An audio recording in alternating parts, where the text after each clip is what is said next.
Beautiful. Thank you. You are not coming. You are going outside. You are not going. You are going. Team Blue, where are you? Team Politics. Okay. Where are you going? No, you are going. Okay, so the last group, green, right? Am I correct? Where are they hiding? Please let me see you wave your wristband in the air. Don't hide it, oh. Some people are putting their hands in their pockets right now. Huh? Please, can I see your wrist? You go for green. Thank you very much. You're welcome. Please help me encourage him. I think that's about it. Am I correct? All right, we have Team Shift, Team Politics, Team Power, and Team Platform. So I need microphones, please. In fact, it will be easy to have 4. Okay. Do we have up to 4? Can I get up to 4 microphones? Thank you. Okay. I have category going from the 19-somethings to 20-something, but the faces I'm looking at, I think, well, when were you born? 19 what? Don't give us the age, oh. Although Day 3 asked us what is our age, but don't tell us your age. 1990s? 95. 95, okay. 90? 92. Okay. Wow. None of you will know synchro system. Sir? Okay, range. 90s. 90s. I don't want to speak to that. Should rather not speak to that. All right, so this is what we're going to be doing. The DJ will give us a cue, and you give us songs from the categories that I call. Any Nigerian song from that category. My sister, we're traveling today. Let me get my phone. Where's my phone, please? Anybody seen my phone? Oh, dear. Start digging deeper. If you have ever seen your daddy play songs from that round, something, try and remember the songs that were playing in the house back in the day. And please encourage your team members. All right, if they perhaps do not remember, you might want to suggest for them. But if you are from another group suggesting to another, you would disqualify your group. All right, so let's establish it again. Team Shift, Team Politics, Team Platform, Team Power. Did you get it? So please raise your hand, your team. Let them see. Power. Team Power. Please celebrate your person, your representative. Team Platform, celebrate your representative. Politics. Team Politics, celebrate him. Shift. Team Shift, celebrate her, please. So, are you giving us the song? No, I'm not giving you the song. I'm giving you the year range, the decade, and then you give us a song in that category. Then the audience, you are the judges. So I love that we have a mixed audience, right? I'm seeing age range of 40, 50, but mostly we have young people. So those in that category will save us when we cannot save ourselves. Are we ready? Where do we start from? Ladies first, Abby? Hey, so now it's ladies first. Okay, I will support you because I'm a lady. I got you. All right, so we'll start with you. Team Power. Give us a song from the 1970s.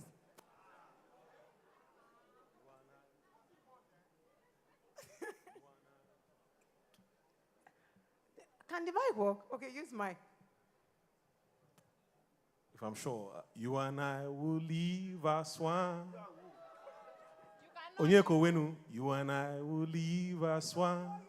You and I will leave us one. I hope. Is it correct? No. You want to try again? Anybody on that team want to assist?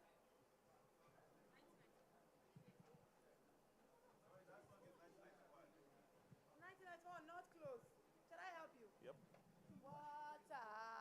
You don't get enemy. All right, so team Platform, give us a song from the 1980s.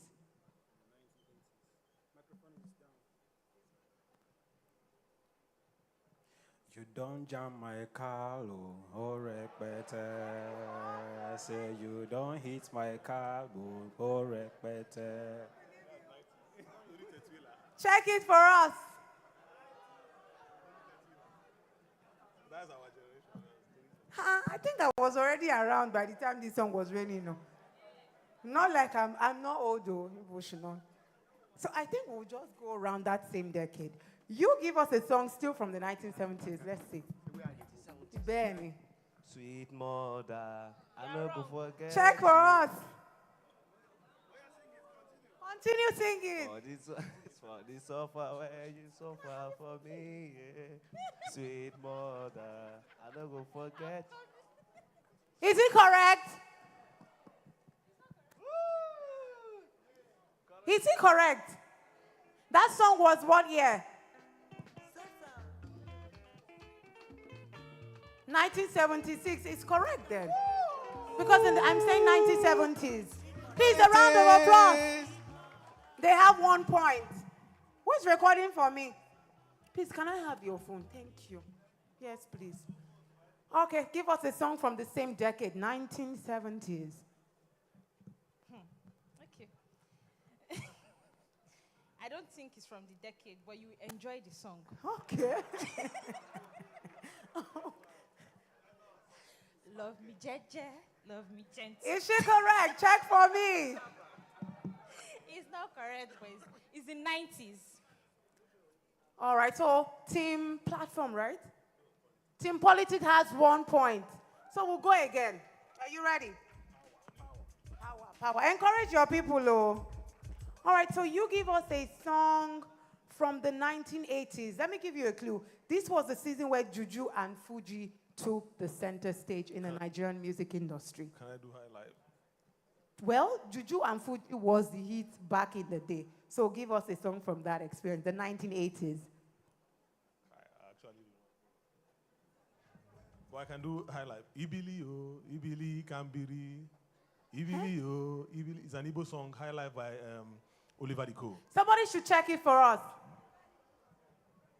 Oliver Diko, 1980s. Is that correct? Is that correct? Please celebrate him. 1 point. All right, you go next. Still in that era, the 1980s. Oh Sunday, oh Wendy. Oh Sunday, oh Wendy. Is it correct? Check it for me. Continue singing till they get it out for you. One name, oh Sunday, oh Wendy. Oh Sunday, oh Wendy. Is it correct? Is it correct? Was the song in the 1980s? Please celebrate, team. 1 point now. I think it's a good place to shake a bit. Please forgive me, I've not heard this song in life forever. Okay. Back to you now. Give us a song in that decade, 1980s. You should be using the time to think about it. Where are the Yorubas in the room? This is the time to... I don't want to give you names, but remember our daddies in the morning, they will put it outside and they will just be doing like this. Those songs, they will use it to abuse the next neighbor sometimes. Good morning, Jesus.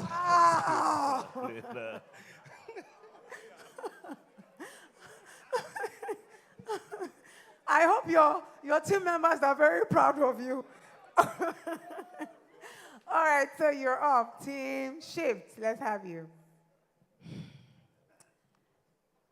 I grew up in a Muslim household. Okay, so this should be easy peasy. We're reading Quran. Oh, wow.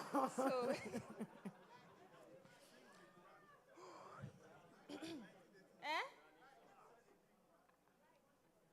You were not in my house. Pass. MC, pass. Yes, ma'am. Pass. Oh, you'll pass. I'll pass. Okay, You guys should come to my decade. We're coming. Okay. We're coming. All right, so let me just help you. Anybody here know Imasifu?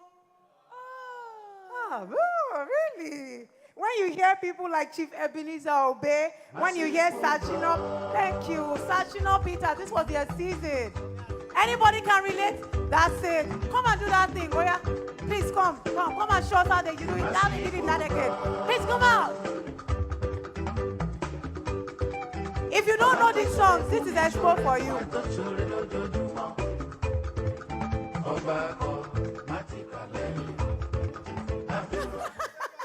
So all of a sudden he's remembering. Okay, so we're moving on to another decade. So this should be closer enough for many of us in the room. This is the 1990s. This is the birth of modern pop and hip-hop influence. So the categories of vibe in this can be R&B, reggae. This was where the reggae flame came alive. So I'm going to start with you. Give us a song from the decade of the 1990s. Pass the microphone, please. Love me, Jeje. Love Ah, me, your love me. tender. Please, Love is me, your lover Jeje. in this room? Is your baby in Every this room? day I think of you, yeah, yeah. We don't know this song. Every Every day. Wow. Somebody should check. Was this in the 1990s? Check for me. I'm amazed we don't know this song. Okay. Please celebrate Team Power. Thank you. Yeah, I mean, if that's what you remember. All right. I want to understand, is our score limited to Nigerian Yes, songs please. or Yes, please. Okay, so your turn, the 1990s. 1990s? Coco below, Coco No. below, Coco. Please check it, Coco oh. Lagbaja, below, when Coco. was this one? Coco below. Confirm for me, oh. CC Kilondale. Oh, God. Kilondale. When was it? Hey, is it correct? Don't pardon me, Nisale, you're your own on this one. All right, let's move to you. A song from the 1990s. Tega, please take note of my points for me.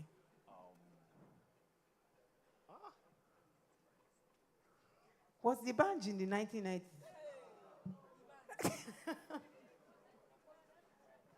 African queen. You are my African queen. Please celebrate him, Daba. Now, it's not easy. It's not easy. Please, is African Queen in the 1990s? Okay. Somebody should check, or maybe it's correct. He said it's correct now. Somebody should confirm, please. You are not correct. I'm sorry. You try again. All right. Ọmọdé mẹ́ta ń ṣeré, eré o, wọ́n ń ṣeré ayò. Confirm for me. Do we know this song? Wait, they were not born then. Please confirm for me. Tony Tetula, I believe. Am I correct? That Tatila was the remix, the original one. Ah. The DJ, original. please, they said is this the original? No, this is not the original. But you know the original. Who sang the original? We are going too far. All right, please, let's give Team Shift that mark. Celebrate her, please. Now, let's come closer to home. The year 2000s. This is the Naija pop explosion era. So these kind of songs were Afro pop, hip hop, R&B, when Naija sounds began to rave all over the place. If none of you get this one, good. All right, we'll start with you. Nigeria, jaga, jaga. Hey, Everywhere, scatter, scatter. Oh man, they suffer. everybody, Suffer. Bosa, bosa. please confirm that for me, please. DJ, you want to catch that song for us? Let's just vibe on it just for a few minutes. Although Nigeria will not be jaga jaga in Jesus' name. Those are some of the conversations we've been having. We have to have the right mindset for our dear country, Nigeria. So, DJ, if you can't find it, it's fine. A round of applause for Team Power. That was a powerful one. Ross, we got here some reality right here. Turn up my microphone. Shit. Okay, looks like the room. Turn my microphone on. Okay, I will allow it for a few more minutes. 204. Abdul Kareem. What up? Thank you. Thank you very much, DJ. Okay, so we'll move to you, Team Platform. Tell us a song in the year 2000s. Bang, bang, bang, no. Bang, bang, bang, bang, bang. Now who they enter for mommy's house? Oh, daddy, yo, daddy, one you went for job. Somebody enter for mommy's Please confirm house. for me. And he sit down for mommy's bed. Person push mommy. Mommy push person push mommy. Smarter mommy for Yakata for bed. How will you go away? I can't believe this. Oh my God, I didn't know that song was somewhere in the archive of my mind. Whew, God help me. Please celebrate him, please. That was interesting. All right, so you go next. Give us your song. Oh, Just- I will. Oh, I will. Please confirm for us. Was Awilo in the 2000s? He's not Nigerian. Let's do Nigerian, please. I told him yes, Nigerian. You are my African queen. This your African queen. Please, is it African queen in the room? Ah, you have many fans. Perhaps you might go with an African queen. Today. You are my African. I love the mood lights, okay? If she's sitting beside you, just give her a smile. It's allowed in the Dare conference. You are my African queen. Thank you very much. Oh, Lord. All right. Let's have you, Team Shift. You don't jam my car, Oyinbo repete. You don't hit my car, gbese repete. I like this one.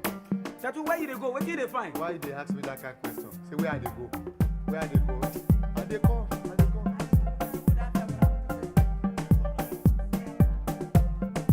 You don't hit my car. I said you don't bash my car. Thank you very much. Please don't bash anybody's car in 2025. Oh. The parts of cars are very, very expensive. They won't let you go.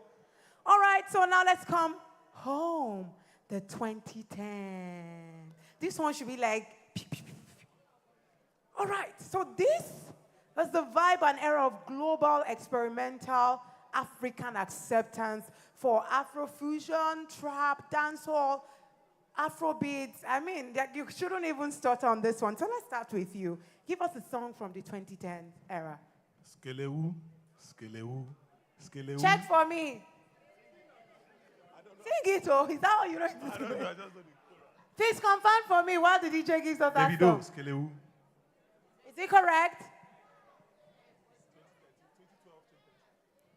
DJ, can you find it? Represent your song now. That's the attitude. All the girls they dance galala. All the students no cause casala.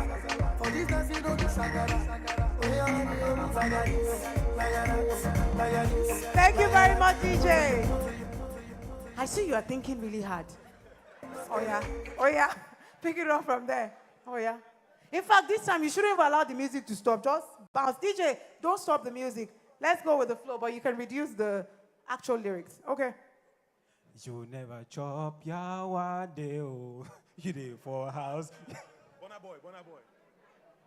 You dey for Ah, na, house. na, na, na, na. You dey for house, then say your family they never chop yawa deo. And if you never know yawa Help deo. him. Confirm for me. Oh Lord of His mercy. Oh Lord of His mercy. Don't have. Hey. Spilly down, biddly down. I like that you're presenting the song. Let's go.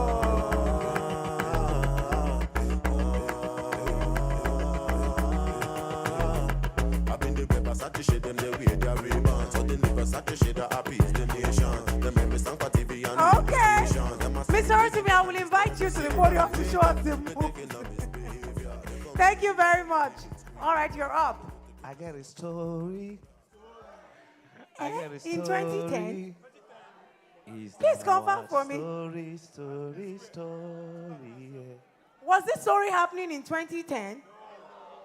Please, this your story is not 2010s. No, the song itself wasn't done in that decade. What year was this song done? 2005, it's not. Starboy Day for you. No. No, I won't take that. So 0 score for the team. All right, give her the microphone. Okay, now let's go. Biko, make una help me. Oh. Iya Basira, you don't jazz me. Okay. Oh. Hey, everybody else. Confirm for me. We're looking at the 2010s. Yabasira was which year? 2006, 0 for Team Shift. But he got a second chance. No. I think she scored him 0. Sure? Okay. The 2020s. If this was your favorite era, let me hear you give it. Woo! All right. So this is the era where there was conscious music, global alternative music. They, raving everywhere. I don't want to mention the name of the artist, but one should come straight to your mind right now. So we'll start with you, Team Power. Okay, Give us Power a will give powerful them one. Wototo. Wototo by... Yes, Wototo. What is Wototo? Sing it. I don't know. No, you will sing it. Please, what is Wototo by? Odumodu Black. Wototo by Odumodu Black. Wow. You have to sing it. You can't give us the title. Sing it, please. Sing it. Change All right, so cancel for this team. Yes. He couldn't sing it. What is Wototo? Okay, somebody from the team should come and sing Wototo. Oh yeah, come and help him to sing Wototo. That's cheating now. Who is coming? Are you in the same? Okay, so please let's encourage her. Come and save your team. Really, we're sing for us now. I don't think it's Ototo. I think it's water seizing, something like that. Sing it. With your phone. Oh yeah. Oh yeah. Should we give them half mark? Half. It's not even, they didn't sing it. Should we give them a pass mark?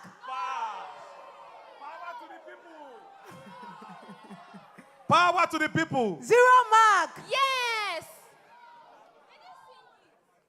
Okay, so Next person. just I'm sorry, the power to the people. So give them a 0 mark. Thank you. This is what we're talking about. Let us vote. Electoral process. Should they get a pass mark? Let me see your hand. No. See, we just said about participation. A lot of yes went out, but the hands were down. So if you do not participate in this governance action, how will I elect the person now? Do you understand?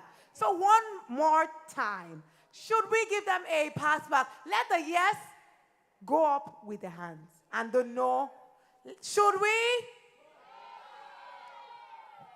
Should we not? Yes. Don't give them. I don't know what to do. So INEC will go back and we'll go and decide. Thank you very much. All right, let's have you. Cause I stand strong. Obio no go minus. Obio. This song is actually good for Team Power. Cause I stand strong. Hey. Papa told me keep your head up high. Oh yeah, sing your song by yourself. Even Come though on. your body full of bites marks from all them canine. Steady moving, I'm just living life. It's your opportunity to be an artist, though. People in my business, so many joking lies. Affairs are Running and it stay strong. in the front of my head. Please encourage him. Come on. Sipping my tail, And the chaser, my side, girl like Jehovah. And I'm running over. let no peace stop us alone. Say, cause I stand strong. Obio no go minus. Obio. Woo! Celebrate this team. Amazing. I love it. I love the energy. When he went like this, oh my God. All right, so what's going on? What's going on? Team Platform, Kilo Shele. What's going on? Team Platform, your platform is shaking, no? Anybody wants to help your team member? Platform is the okay. Okay. Okay, make your choice correctly. The 2020s. That's portable. Portable. Yeah, Bisam. Oh, yeah, sing the song. Bisam Bisa. Bisa. Yeah. We want the DJ to kill him. Bisam Bisa, portable. Yeah. Oh, yeah, start it now. No, you will start. DJ will join you. Okay. DJ, can you find the song? Bisa. Our DJ does not know. Yeah, what's up, Bisa? Okay, let's see what the platform can do. Hey, go platform. Please celebrate Team Platform. And finally, Team Shift. Let's have your song. Many people. Many people say Ejala no be small fish. Oh, you guys don't know it. What? DJ Adekunle, many people. Somebody search it for me. What year was that song? It is 2025. Thank you. Yes, ma. Okay, so this one humble me. Many people. Go, Many people say. Ejala no be small fish. Oh. Go Shift. All of my dark days are gone. Oh, won't you remake me strong? Hey. I'm proud of the man I've become. You can't have what is my own. One in more savage, I know. The more you look less, you know. Hey. My money where they can go. And me more say now. We rolling in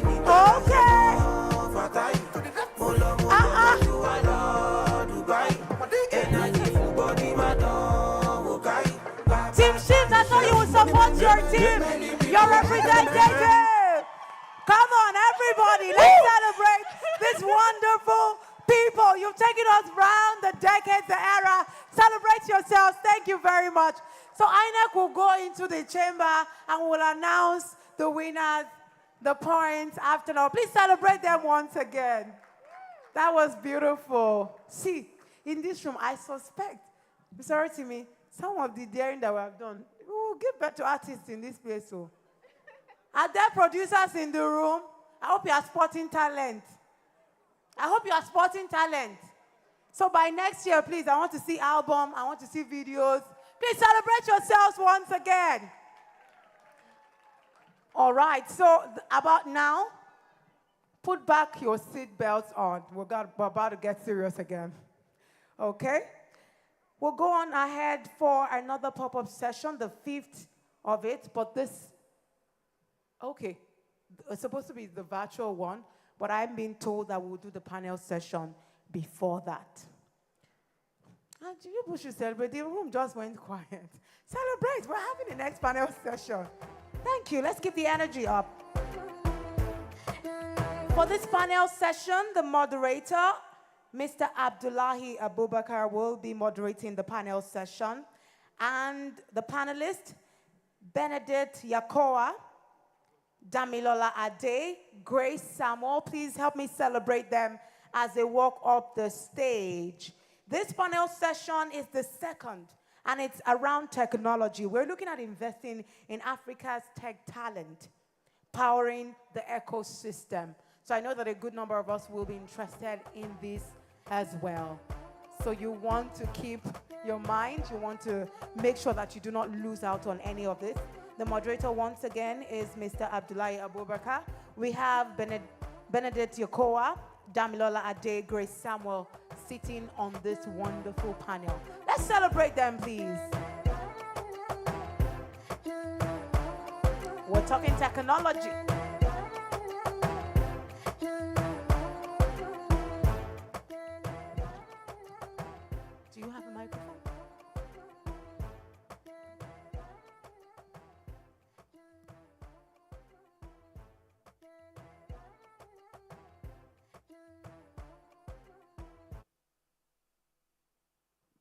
Well, hello everyone, and welcome to the panel. I feel like a prince. I'm in the midst of three women. Okay, so let's get into it. We're talking about investing in Africa's tech talent and powering the ecosystem. I think what the best way to start is to just go around and say what powering the ecosystem means to you as a way of just setting the flow of the conversation before we then start taking questions. So let's start with you, Grace. You're right here next to me, so let's go with you.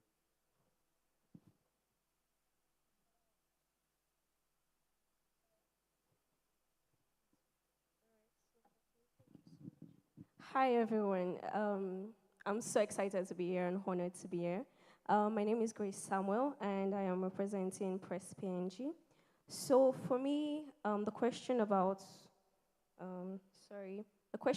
funding the ecosystem, powering the ecosystem, right? Yeah. So we're talking about African techies, as some people like to call them, tech bros and tech sis here.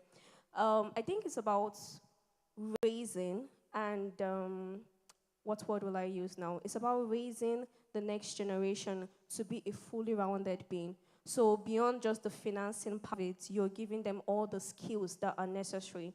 Apart from the hard skills, there's also the soft skills that are necessary for the workforce that they're going to end up going into in the end. So ensuring that they are a fully well-rounded human being that can be able to withstand any storm or any situation that will come their way.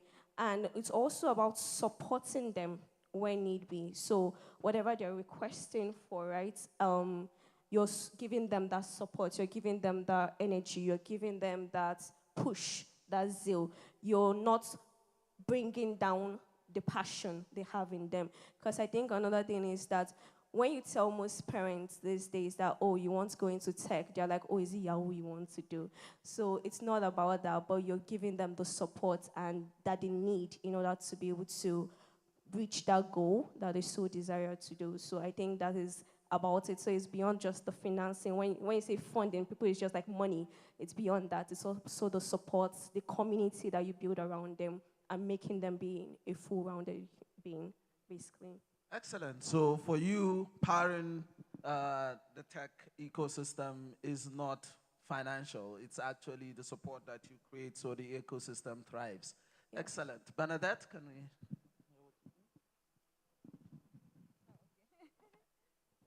Thank you very much. My name is Bernadette Yakoa. I head digital transformation at the Nigeria Sovereign Investment Authority.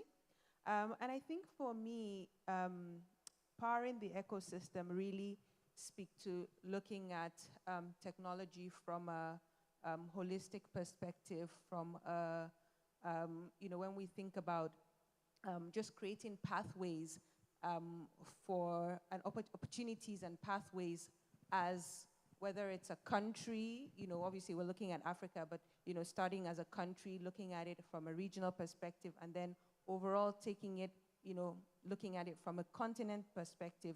So, it's about making sure that we don't take a back seat in terms of regulations when it comes to technology. It's about ensuring that we have the digital infrastructure within Nigeria, within the region, and then ultimately on a continental level in terms of making sure that we have the basis that we need to be able to thrive in the ecosystem, so to speak. And ensuring that also, so when you think about the ecosystem itself, a lot of times, we just sort of adapt what is being thrown at us,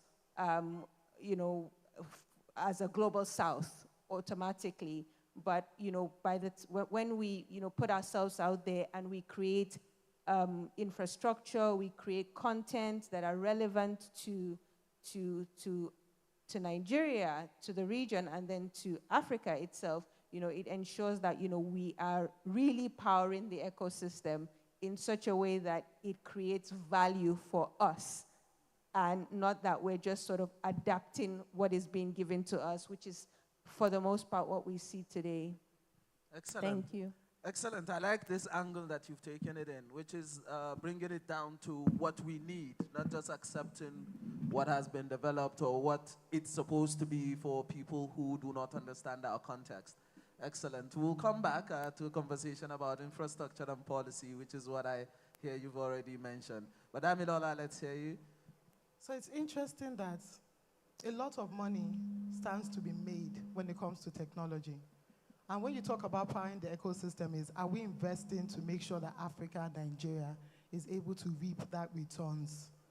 We're talking about we have the population, we have the human resources, but they're not trained.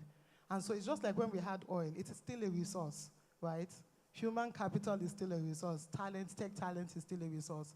And in this case, we can decide to make a decision of we are going to invest in this, and there will be returns.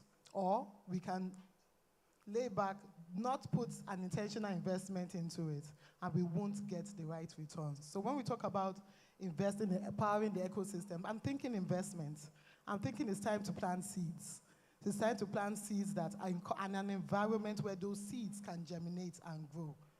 And so if you're planting seeds, it means that you're planting talents into the hands of the young people in Nigeria or on the continent. If you're planting seeds, it means that you're also building an environment in which that seed can grow. An environment in which tech talent can grow in Nigeria means that we shouldn't be struggling with electricity. We shouldn't be struggling with internet access. We shouldn't be struggling with bad cultures that affect us working internationally and exporting our talents. And so when we talk about powering the ecosystem, for me, I'm thinking about it in those three ways: the environment, the seeds, and the people. What seeds are we planting? What environments are we setting? And are the people ready with a cultural shift and a mindset shift that is necessary to excel? When we look at countries like India, when we look at countries like China, they're very intentional about the kind of culture that they're building when it comes to tech. And so not allowing us to just hope that, oh, corn is going to grow in our farm, but we haven't actually been intentional about making sure that we cultivate our farm for corn. In this case, how are we cultivating the young people to reap the rewards and the money that we stand to gain? I'm talking as a business person. I've run a tech business for years. And the money we stand to gain or lose when we don't power the ecosystem. Excellent. I'm going to stay with you because you've mentioned a very important part, which is being deliberate about money. And we see that most of the investment that goes into Africa's biggest companies actually doesn't come from Africa. We see money from the West. We see now, all of a sudden, the Middle East is investing a lot of money in African startups and in their tech. What does that translate to? And how does that affect what actually gets funded and what succeeds as a tech startup, for example, in these parts? What do you think? And who should actually be investing in the sense, putting money and also getting the returns out of this tech talent? Great question, and it's true because I really like all these conversations around following the money because it actually determines where you're going to invest time and all that. And the truth is, VCs are aggressive investors. If a VC is pumping money into our economy and is pumping money into Africa, they're expecting returns. And sometimes the returns they're expecting, they're not going to wait for 20, 30, 40 years. They're expecting quick, fast returns, and that's why you see sometimes when, certain amounts of money are pumped into certain startups, you see that they're aggressive about pushing out and rolling out marketing campaigns, selling their products and everything because they're expecting returns. When it's the government, different Western governments and the like, they're also expecting some kind of impact. Remember, certain things were pulled out. I don't want to say too much, but you understand what I mean. Certain things were pulled out from certain Western government. Why? Because Nigeria did not comply. And that happened across the continent in so many countries. So yes, those things are going to happen. But I think where the gap is, I think it's okay for those things to happen, to be honest. I think we need investment from different angles because the different investment encourages the growth we see in the ecosystem. But the problem is this: we, as Nigerians, are sitting back. We are also not doing our own investments. People that are moving out, the diasporas that can actually bring back that money to make sure that they're encouraging the ecosystem are holding back. And so we can't take a back seat when it comes to pushing money into the system. And it doesn't have to be that you have millions of naira to invest. Sometimes it's that you have a little money and somebody wants to start a business and like, hey, can I have some shares or equity? So it's just about being intentional about saying there's money to be made, though. And again, I will talk from the money perspective. And how can I be a part of the people that get a return? I think the challenge for me is not that they're investing in Nigeria or investing in Africa. The challenge is that we are now taking a back seat and not doing our own bits to make sure that we have a piece of the pie. And so don't sit back. When you hear people talking about technology, about investments, about the money that is there to be made, about tech talents, we all can be a part of it, whether you're a techie or not. Excellent. I will come back because I enjoy these conversations about money. So we'll come back and talk about how people with small money can actually invest and see returns in these kind of startups. But let's come back to you, Bernadette. Let's talk about, you started talking about ensuring that regulations actually work for the techies, but also that infrastructure also works. Because Dami was talking about, access to power, internet, and things like that. So what would you say are the kind of policies that the tech ecosystem needs, and what can young people or some of us here do to influence that? I think to a large extent, it sort of feeds from even how we, I'll speak about the regulation, but also just how we look at it from our perspective as a country and then, as a region and as a continent. Technology, digital infrastructure, all of that needs patient capital. That's how I see it, So if sort of our governments, our sovereign wealth funds, things like that, if they sort of see the value in this and they're able to sort of inject that patient capital into these projects and emerging technologies and things like that, then it sort of also leads to how we would then look at it or have a seat at the table when it comes to policy and regulation. Because of course, if you put your money into something, you want to make sure that you have a seat at the table in terms of regulating it, So I'm going to make an example or reference with carbon markets today. There's a lot of, there's a huge trend on, the carbon markets and things like that, sustainability. And because we've started seeing the value in it, even as a region, we're starting to have a seat at the table so that we can influence those regulations. It's very similar, or you can sort of draw similarities with this. Recently, I was at a conference, and it's called the AI for Developing Countries Forum. And this is, just a pool of resources across the global south, not just Africa, the Caribbean, but just, overall the global south. And it's a lot of conversations around how do we make sure that regulations and policies work for us? How do we make sure that we define those regulations? We have to start something. So obviously from a Nigeria perspective, there are things that have been started already. So when you look at like NIDA, and you're looking at some of the conversations that have been happening around, the digital economy, things like that. So we're starting to have those conversations. And I think that, because the young people have a lot to play within this ecosystem, they also have to be part of those conversations in building and having conversations around the regulations. And, no one is going to do it for us because it has to be contextual to Nigeria, to us. So until we create the forums and actually make the policies for ourselves, because technology moves faster than regulation for the most part. So you sort of have to, step back and do it for yourself. So again, it goes back to a lot of conversations that we have to have as a government, and just to ensure that we have the right people across the stakeholder group to ensure that it's relevant to us and it's contextual to what we want to achieve as a nation. Okay, excellent. Very good responses so far, and I think the conversation is moving smoothly. Would you say so? Are you enjoying the conversation so far? Awesome. So, Grace, let's come to you. Now, when we talk about tech, most people just think, so tech is for techies, right? And people who probably do tech. But when we talk about investing in tech talent, in this context right now, as we're talking about owning the shift, should tech talent be left to just people in the tech space, or can someone, for example, in agriculture, invest in learning tools, tech tools, that can allow them own that shift in agriculture? or in education, or in whatever field of endeavor they're in, even in music and whatever. How can that play out? And should we leave it just to the techies? Okay, so I think if you don't want to be left behind, you're going to have to take technology very seriously because it's so evolving. If you look at the past, let's take mathematics, for example, now. We started with abacus, and then we moved to mental arithmetic, and then we moved to the calculator. And now we're even using platforms that just makes the calculation even easier and automated for us.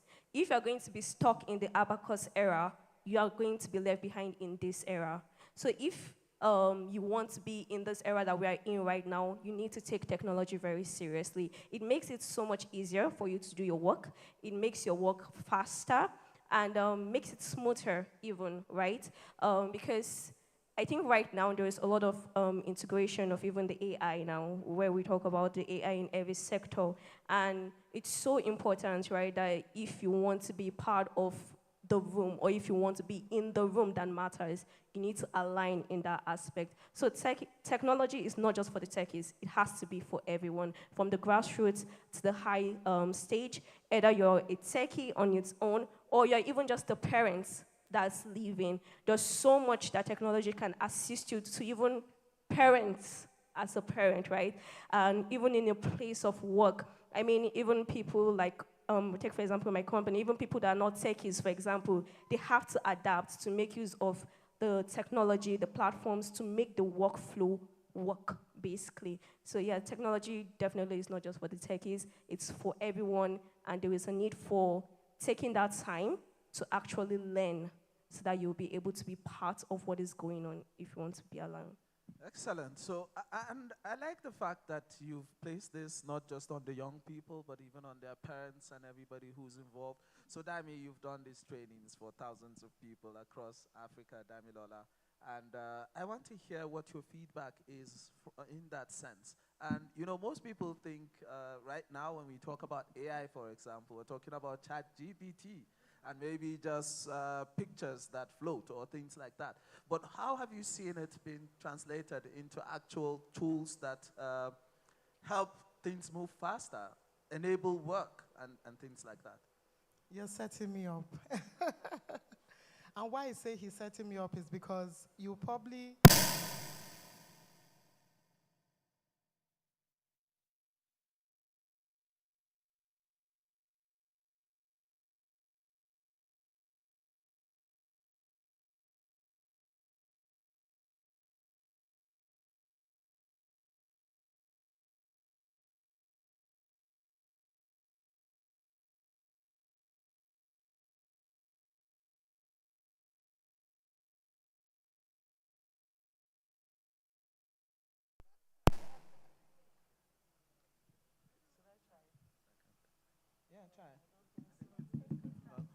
Okay, awesome.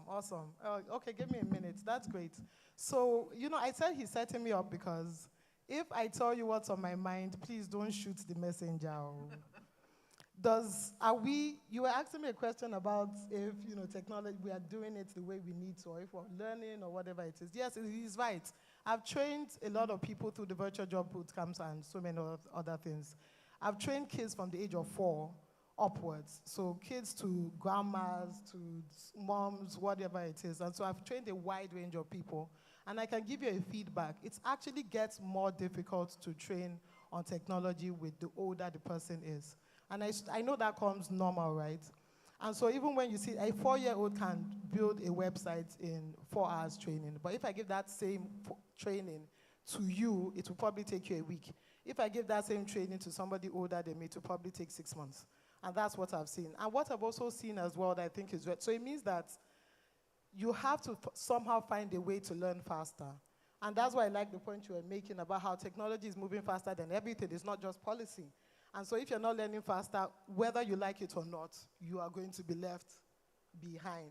The second one I see that I think is really important is that ChatGPT is not a cheat sheet. You know, we're using ChatGPT and we don't even want to do any kind of mental work. I remember about 2-3 months ago, we sent in an application for, you know, let's say it was a digital marketer. And 90% of the people that applied gave us a ChatGPT CV, and it was obvious. And so when I say ChatGPT is not a cheat sheet, you need to stop taking out the brain work that is required in you using some of these tools. Let's stop being lazy. And that's why I said don't shoot the messenger. Let's stop being lazy about using some of these tools. It's supposed to enable. And so if you leave it as, oh, this is the requirement for the job, and then you send it over to us like that, you're most likely not going to get the job because everybody else is doing that same thing. What ChatGPT is supposed to do for us is you're supposed to have your own thoughts. You're supposed to have your own concept. You're supposed to even have your own direction. Type out where you think you want to go with that and then get a response and still come back to refine it. And so it worries me how lazy I feel we are becoming as a generation to actually use the brain work, which ChatGPT cannot do for us. And I'm really hoping to, and this is not exclusive to Nigeria, this is honestly my feedback of what I've seen is happening. And so the question now to you is, can we do better? Because we can't all do ChatGPT, anything. It has to be that you are able to use it better, you're able to do the prompts better than everybody else. You're no longer competing with the person sitting next to you. You're competing in a global market. And so if the whole world is sending a ChatGPT cheat, CV for an application, you're obviously not going to get the job. So it's now more important to set yourself apart. And this is just a ChatGPT example. But I can give you so many other examples that we've seen as we call out for people to work, as we're looking at tech talent, where we see that people want to use it as a shortcut, but they've taken away what makes it them, which is your thoughts, your mind, your interaction with the technology to make sure that you're bringing and producing the best results. And so for me, those are the two things. You need to learn faster, and you should stop cutting corners. Do your own bit of the work. Excellent. And I like that takeaway. Don't take away your individuality in the tech. Use the tech to enable you. A wise man said, even though AI may not take your job, someone who uses AI eventually will. Yeah. Okay. So let's come back to you, Bernadette. You started talking about the Sovereign Wealth Fund, and for most people who don't know that the NSIA, which is where you come from, actually handles that. In what way does the Sovereign Wealth Fund invest in tech, for example? We know it invests in other things around the country and things like that, but what kind of investments have you seen it put into, for example, specifically the tech industry? Just for context, for those who are not too familiar with the Sovereign Wealth Fund, there's a clear mandate and we have very ring-fenced funds, essentially. One of them is the Nigeria Infrastructure Funds, which mandates that we invest within Nigeria. And generally, there are different sectors that those pool of funds can be invested in, and one of it is technology. So, obviously we would then really look at different opportunities. So one of, the ones, I wouldn't say the name, but, data centers, for example, that's a clear example of, it's not a now. So as a Sovereign Wealth Fund, we're thinking very long term. But beyond that, essentially, we would look at pool of opportunities in different sectors, and technology is a key sector. So those are some of the examples. Yeah, and that's very important, because even in the beginning, we spoke about investing in tech talent in the country, not really giving them money. It's not just finance, right? It's building the infrastructure. It's ensuring that all the other tools within the ecosystem are available and things like that. So that's interesting. So, Grace, let me ask you a question now. We've been just talking about owning the shift and things like that. So let's say we own the shift, right, in this tech talent industry and in the ecosystem. What do you think it will look like? And I'm going to want to hear also your other perspectives on that as well, the rest of the panel. But let's start with you. What do you think Nigeria would look like if the youth actually own the shift, especially in tech? Okay, so they say that preparation is necessary so that when opportunity comes knocking, you don't miss out on it. But I would say, don't wait for the opportunity to come. You have to take the opportunity. You have to make the opportunity for yourself before it even comes. Because if you're going to be waiting for opportunity in this day and age that we're in now, you're probably going to have to wait for a while or a long time, right? But if you make the opportunity for yourself, it changes the entire narrative. It changes not just your own life, but it changes the life of others around you. And you can utilize, this can be in the tech space, could be in any space that you find passion or you find zeal in. But just taking that opportunity, grabbing onto it, and making use of it is going to be very necessary, right, in order to create a change. And once this change happens, it's like a dominoes. It creates changes in others. So by the time a change maker, any youth, any person, it doesn't matter your age, by the time a change maker stands and they say, okay, this is what I'm passionate about, this is what I want to see in my environment. It could be a cleaner environment. It could be I want the young children around me to be educated like Dami does, right, with her boot camp and all. It could be anything that you're passionate about. It could be about educating people on financing even, right? But by the time you stand up, you realize that it becomes a domino effect where every other person around you becomes passionate about the same thing or gets their own passion ignited to start something. And once the one fire ignites and it ignites others, the fire spreads faster. And that fire causes an amazing blooming light effect, right? If I'm to use a visualization. And once that happens, you realize that the nation has now changed just because of one change maker stood or one fire was ignited. Excellent. I like the thought of that. Just even the thought of it is actually giving me goosebumps, right? So one person does something, it ignites others, and everything starts to work better. Yeah, so Bernadette, let's hear what you think. What will Nigeria look like if the youth own the shift in technology? I think that, in terms of owning the shift, I think, they're just fundamentals, and, Grace touched upon quite a few of them. I think there's a digital literacy aspect that is key. I think there's a digital infrastructure section that is key. I think there's a funding aspect that is key. And, there is, so obviously when we're looking at digital literacy, from the examples that we've had, it's looking at it holistically, looking at it from the young people all the way to, the older generation, the young people, and whatnot. When we look at funding, we have to think about how, we can create blended, finance models for things like this. When we look at the infrastructure, again, we just make sure that, we are investing in it as a country for what works for us, There's a lot of talk about like cloud and things like that, let's move to the cloud. Where's your data being hosted? You don't know, things like that. So those are a lot of conversations that still have to be had. And then finally, it's on the policy and regulation. So that's sort of how I see it in those sort of 4 buckets. And, as a nation, we have to somehow create a structure that we're able to be part and parcel of each of those buckets in order for us to truly own that shift. Thank you. Again, I love the response, especially because it drills down again into all the different areas that actually need to work. So if we say, for example, youth owning the shift will mean that financing is complete, that it doesn't start maybe at seed stage, and then there's no follow-on funding maybe when we get to Series A or B or things like that. And then, of course, for people who need even more diversified kind of funding, where we talk about blended finance, but also that we have to talk about infrastructure and regulations and all the other areas as well.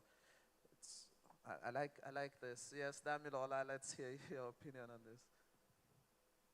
Again, I'm going to come from, speaking to us as young people and us as Nigerians, as individuals.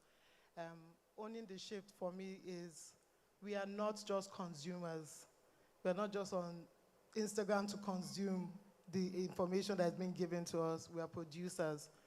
that we're able to generate income. We're able to look at how much income we generated in Nigeria from technology at the end of the year and say, whoa, tech generated just as much income as oil and gas. That's only the shift.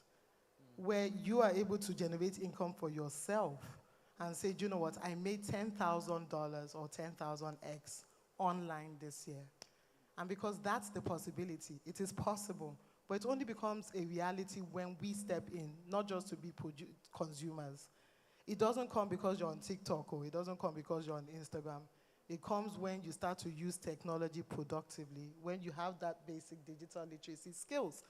And so owning the shift for me is you have to take ownership of, you know, the technology, how you're using the technology, and if you want to continue to be consumers or you want to be producers of wealth and provide value using technology for other people in other countries, because they're waiting for you to actually say, I have this skill set, do you want me to do your video editing online?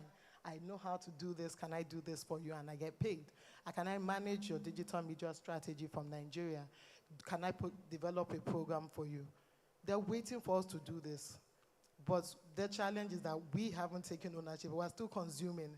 So I want to be able to see at the end of the year that this is how much revenue Nigeria generated from producing wealth, producing value to with technology. India is doing it. A lot of countries are doing it. So why not us? Excellent. I mean, I told you guys I was lucky, right? I'm with like 3 amazing women giving me so many takeaways.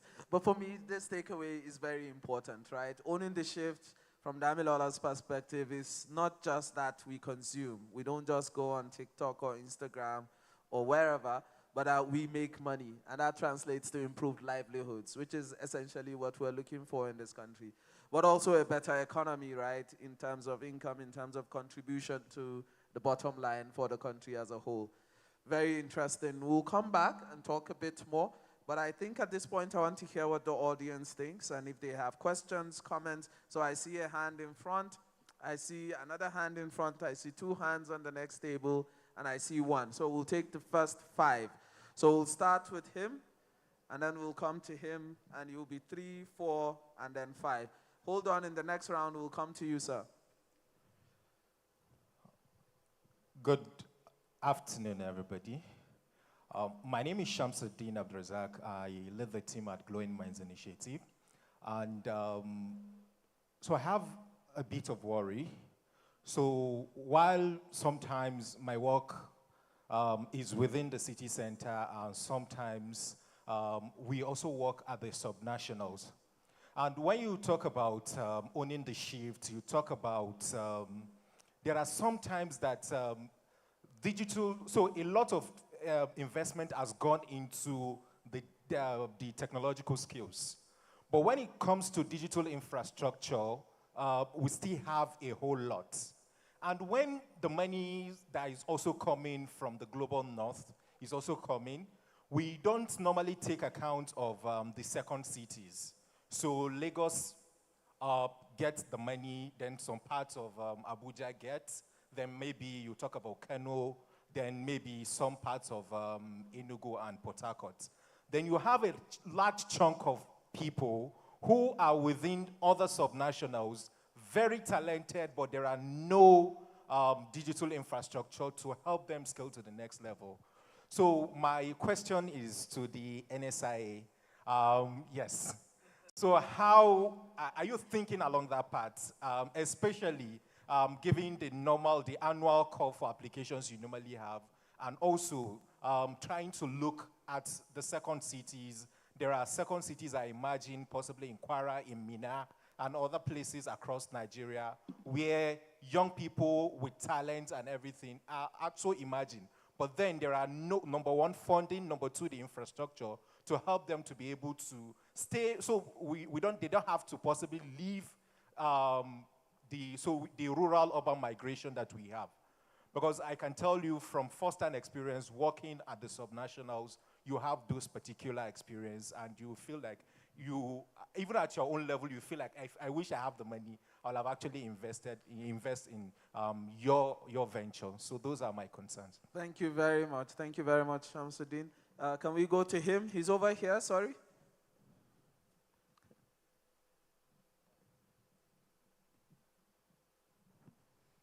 Thank you very much. My name is Adebambo. I'm a FCT manager at Dumbbell Investment Group. Let me go straight to Damilola. I have a very short question. Maybe pull the mic a bit closer to your mouth. We can't hear you. Thank you. Damilola, please. I want you to, how can you advise a young Africans who does not have much capital, what can he participate meaningfully in wealth creation? And also, do you think the financial literacy should be made compulsory in their education system? And if that is possible, how can it work? Thank you. Thank you very much, Adebambo. So yes, the lady. Okay, thank you very much. My name is Omotola Joy, and I'm thankful for this panel session because it was quite educative and informative. So my question is on cyber threats. So for technology to thrive in our society, it needs a lot of data, and a lot of youths are giving into this, putting out a lot of information out there, and they don't know that they are prone to cyber threats. So I just wanted to know, how can we curtail this? How can we protect ourselves from cyber threats? Thank you very much. He's next to her on the same table, please.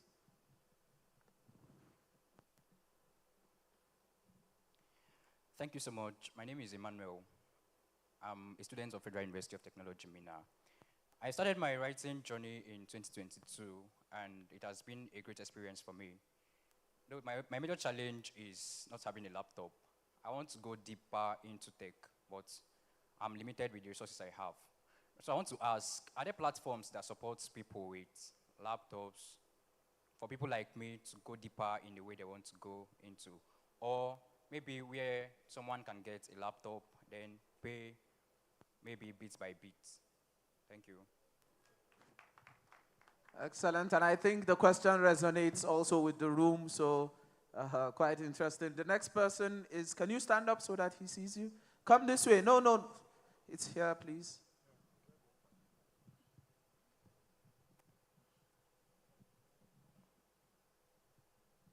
All right, thank you. My name is Rafiu Kehinde.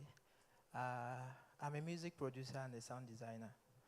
I created the first Afrobeat drum machine, and I launched it out this year. But there's this challenge of you can't be behind creating, writing codes and doing all of that and still be in charge of marketing and the rest. So we are talking about producers and consumers. Can we also raise influencers, tech influencers, instead of spending so much money? We can have people who influence some of these products from Africa or from Nigeria, and then we can get resources, because most of the products we are creating, but we cannot compete if we should come to international standards, right? So how can we, aside producing and creating, can we get funding, and can we get influencers that influence these products so we can reach a louder audience? Thank you very much. Thank you very much. So 5 or 6 very thoughtful questions. I will start with, well, the question directed, of course, at the NSIA. And Bernadette, I think you should be ready to take it. It's about investing in tech skills. We spoke about funding. We spoke about investment in infrastructure. But are we leaving out the subnationals, especially when they're outside the focus areas of Lagos, Abuja, maybe Kano, Port Harcourt, and a few places? What can we do to get it down to the subnationals, especially semi-urban areas, for example, and things like that? Yeah, thank you for the question. It's a very good point. Obviously, Nigeria's Sovereign Wealth Fund is only one component of what needs to be looked at a very national level. As I mentioned earlier, from our perspective, we do have a mandate to invest within Nigeria, and a lot of what we look at is also impact. So certainly for it to be a viable project, it needs to be of impact not just to, the cities, for example. It must be something that goes further into the subnationals, as you've called it. But I think, beyond us, there has to be, a national strategy around how we look at digital infrastructure as a whole. And this is definitely something that I know that I believe is being driven by the Ministry of Communications, obviously through the Bosun Tijani administration. Obviously, there's a lot of conversation around that. But that has to be done at a national level to ensure that it really, the impact is felt.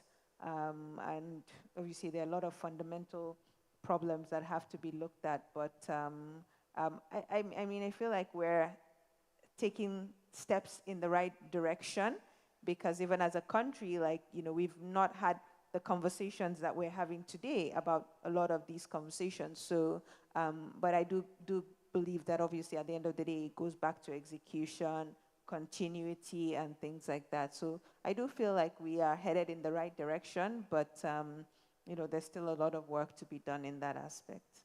Yeah, and I think you did answer the question well, especially about this need for a national conversation. But is there also a need for a conversation about the role that governments that are closer to the people should also play?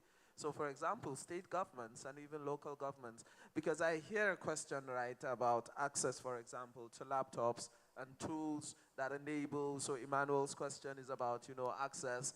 He has the zeal, he has the, so are we saying that everything like this should actually be at the national level? I think there's a huge role that state governments can play, especially when they identify clusters in places. Yeah. So, for example, personally, if I were a governor in Niger State, I would know that there's a lot of opportunity in tech.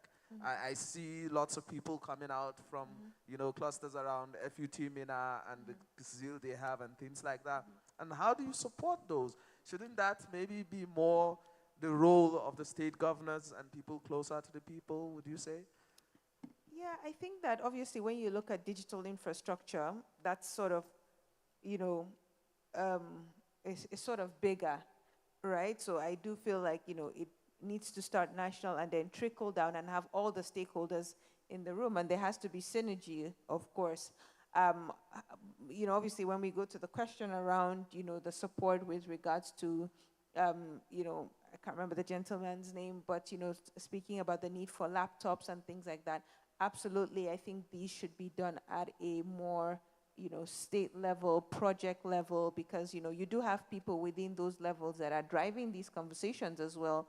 And that goes to, those are even probably quick wins if you think about it that way, right? So, absolutely, I agree with you.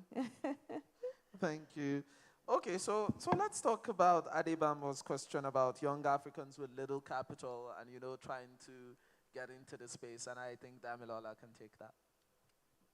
So we categorize people in tech in two ways. And I know you've heard us talk about it on this panel quite a bit. We categorize them as non-techies that want to work in the tech space. And then we have the techies that actually, do a lot of, they have the core skills and they work within the space. Now, regardless of wherever you fall, you're expected to have one digital literacy skills. And so that's the first judgment. That's the first thing we use to judge if this person is capable of doing anything. Like today, 2025, is digital literacy skills. Can you use the internet? Can you solve problems using your mobile phone or access to the internet? Can you type? Can you communicate online? Those basic skills. Now, what I've seen is that the more you can build your basic skills, the more you can provide value in this economy. Then the second one is if you can tick the boxes, and I usually just have a sheet where you can tick and assess yourself. If you can tick the boxes on your digital literacy skills, you can now ask yourself, okay, with digital literacy skills, you can do so many things, right? You can be an assistant for somebody online, and you see a lot of them saying, oh, I'm a virtual assistant. And so with digital literacy skills as well, you can, even if you're an accountant or any other role, you can do more digitally, because at least now, with whatever profession, you're mixing that with strong digital literacy skills. And so if you want to grow your basic digital literacy skills, this is what, across the continent, this is what happens. People go to computer classes, and I know a lot of us remember those computer classes or cyber cafes or what have you. But now people don't have to do that anymore because they have their mobile phones. And so what I say now to people is, how many of us in this room right now have our mobile phones? And your mobile phones are connected to the internet? Please, like a show of hands. No, don't say it's a given, because it's really not a given. But if you do, then you have no reason not to build skills. You have no reason at all not to build skills. And I also wanted to talk to the gentleman looking for a laptop. That mobile phone, I've seen it's more powerful sometimes than having a laptop to work. And so once you have that, to me, for anybody on the continent, you have more than enough. Right now, internet access, you have data, and you have a mobile phone, you have more than enough to succeed in the digital economy. The challenge is the time you are spending on things that are not providing value to somebody that can exchange that value from you and give you cash and give you money. It's not that you don't have the device. And if you were here for the last day conference, you remember when we did that little test where I said, take a step forward if you have this, if you have that, if you know how to read and write. That's truly all it takes. And that's the starting point. Now, the second point for those people that are techies and want to do more, you want to program, you want to do that, again, you have your mobile phone. And you have a lot of free programs, and I'm going to mention 2 or 3 to you so that at least you could go Google it and then do your research and get certified. So you have a lot of free programs today where you can actually get certified in so many fields. One of them is Facebook has a free program on digital marketing for those of you interested in being a digital marketer and the like. I know the Nigerian government also has a 3TT program. So a lot of free programs in that as well, even on the from Nigeria. We also have Google. Google has, and this is the hack, most of the big organizations, the big tech organizations have free certification programs.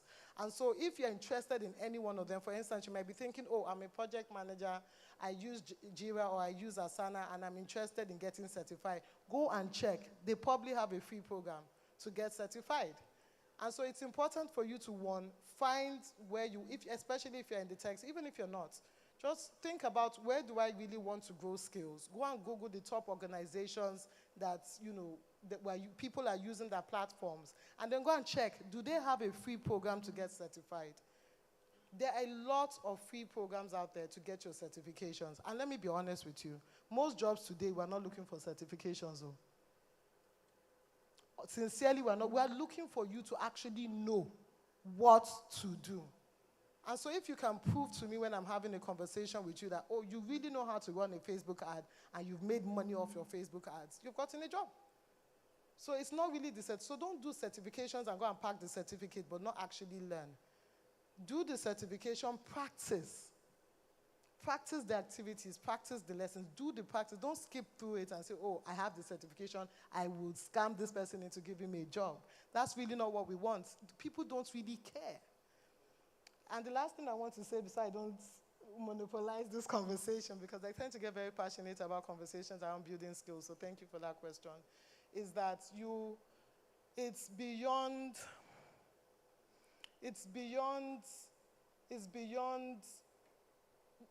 you have to invest in your personal development. This investment is not just about countries, Nigeria investing, and all that. These investments that Nigeria wants to do, or international doing, like we said, it's long term.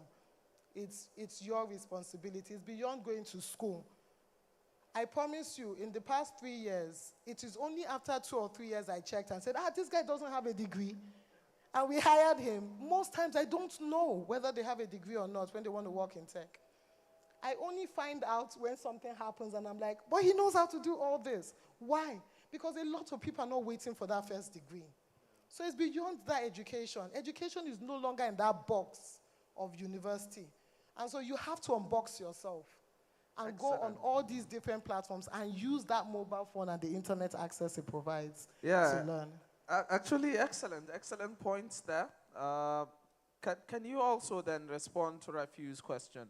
So there's a niche of people, right, who have skills, who are contributing, but who also want to have technology that is endogenous to them, a technology that is local, that has been created, but they don't have access to the tools, or they don't have access to a cluster or the infrastructure. So for example, he said he created an Afrobeat drum, but he can't compete. Someone may even just with more capital, or someone producing in China may take his technology and produce over there and things like that.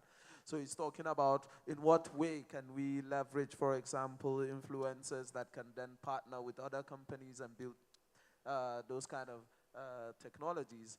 What would you say to that? And I'll also want to hear Bernadette's opinion, but let's start with Damilola on that, and then we'll come to Grace. I actually thought I can remember there are a lot of influencers that already do this to me online. No? I don't know, but I can't really take one up. But I know there are a lot of influencers that talk about technology, and that if you send them what you have, they will just do a 2 or 3 minutes presentation on it, on their pages. So I don't know if that's a problem of it's not available, or if that's a problem of we're not finding them because of the way they operate. And so then they might not operate in the box he wants them to operate in. That's the sense I got from that question. I might be wrong. But I didn't think it was the challenge of you can't promote it. And then the second thing that came across to me when he was talking about it is that the truth is when you are a producer, when you create a product, because I have created quite a number of digital and non-digital products, man, marketing and sales comes with the territory. You cannot... if you can't do it, you have to outsource it to somebody you know can do it. But it comes with the territory of producing something. You have to do the marketing and sales comes as a default. For anybody that is producing a digital product, you also have to kind of have that skill set. And so it's not one of those things that you can also outsource.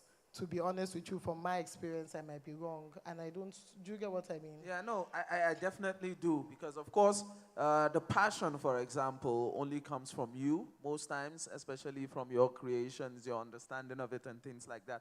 But it's also true that sometimes people don't have those skill sets. And this is where, personally, I would say find a co-founder and don't try to hug the technology or the knowledge or the product to yourself. Maybe you share some stake in the business to someone with different skill sets than you. So if you are technical, find someone maybe more business savvy or more marketing savvy and things like that that can help get the product where it needs to go, or have the conversations with the people who they need to have that conversation with. So I will skip Bernadette for now and come back to her because I think the question has been answered. So Omotola asked a question about how to handle cyber threats and the whole cybersecurity, but also with the proliferation of data every day and not knowing who has access and what they may do to it. How should young people protect themselves? Okay, so I think it all starts from the literacy aspect of it. If you are aware, then you'll be able to avoid it. Personally, I think it was like this year, we know these cookies, right? When you go on the website and they're like, do you want to accept the cookies or deny all cookies? And most of us, we just click on accept all cookies. And we don't know, we're like e-signing all the rights to the company to make use of our data. And most of us don't know that, and that is where the problem lies. The literacy part of it, the information part of it. Knowledge is power, so they say, right? If you are aware that this is what me tapping on this is, you will be more conscious of what you're doing. So the first thing to tackle cyber threats is always the knowledge, the literacy part. You don't have to wait for every other person to do it. Start from your immediate community, start from your immediate network. Whatever you know, teach them. Tell your parents, oh, when you accept cookies, this is what it means. They will be more conscious. They will tell their friends. And before you know it, hundreds of people have known about it just because you did so. Make use of platforms out there. Start a video, even if it's just 50 people that watch your video. It might look small, but imagine 50 people in a room and you are telling them that this is what it means. It is a lot. So informing the literacy part, teaching, is the first step to be able to avoid any cyber threats that would be able to come. And then also educating yourself. Stay curious, always research, always educate yourself. Dami had said there are so many free programs out there that you can learn on all these things. So utilize them. Make use of them, get the advantage, check online, okay, what free programs can I? YouTube is even there. So many videos out there, so many information out there that you can use for free to educate yourself and also educate others around you. And then you realize that the cyber threat reduces by the time more people are informed about all these things. Excellent. And I'll just take, in 30 seconds, your final word on this conversation. The entire conversation. Yeah, okay, so I think for me, what I would want to say is that consistency and integrity is very, very necessary as a person, wherever you are, right? I find myself in this space because I ensured that I was consistent and my integrity mattered. The field I am in right now is not what I studied in the university, but because I had the integrity to be able to handle it, and that was visible, my boss was able to take advantage of that and say, okay, go into this. And I proved myself along the way. I never tried to, I deal with money all the day, every day, right? I never try to bypass my way. I'm always accountable. Everything is open to everyone that wants to see. And therefore, that builds a sort of reputation for myself. So wherever I find myself in, they can always recommend me with their full chest because of integrity, because of consistency, because I am accountable. So that is very, very necessary for everybody to have. I think that would be my last words. Well, thank you very much. And Bernadette? I think for me, obviously, Africa is, an extremely growing population. And so, we must sort of take advantage of the resources that we have.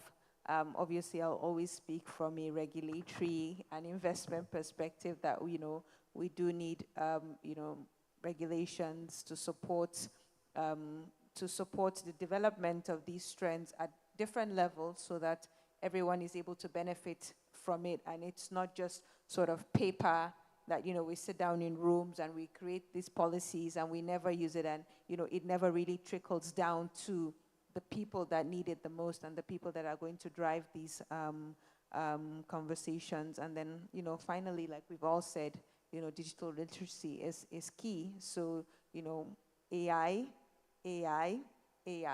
it's here to stay, and we must understand it. We must use it responsibly, and we must understand what it means for us overall. Yeah. Thank you very much. Damilola, 30 seconds, your final take. It would be, you have to own your shift. And for me, it's that mental shift I want to see first in a lot of young people, where we are not blaming the systems or blaming, people, you have your mobile phones. That's literally it. Like, there's nothing else needed. In some places, yes, if they don't have a mobile phone and access to the internet, in my books, they have an excuse. But if you do, we have no excuse whatsoever. We are no longer competing with ourselves. We're competing with an international market, So you need to own it, and there needs to be a cultural mindset shift from us. Excellent. So we've had a conversation that started talking about investing in tech talent. We've had the conversation across financing, across policy, infrastructure, of course, literacy, but also across protecting yourself in the way you use the internet and the way you use tech tools. But we also talked about maintaining integrity and staying committed to the job and supporting others as well. I think we've had an excellent conversation, and I think the panel deserves a round of applause, wouldn't you say so? I believe we can do better than that. I can barely hear you. We can definitely do better than that. Thank you very much, and with this, we say thank you to everyone for listening to us. Thank you very much. Please, let's celebrate this panel session and the panelists. Beautiful. Just stay for your group photo before you leave the stage. Please, let's celebrate them once again. But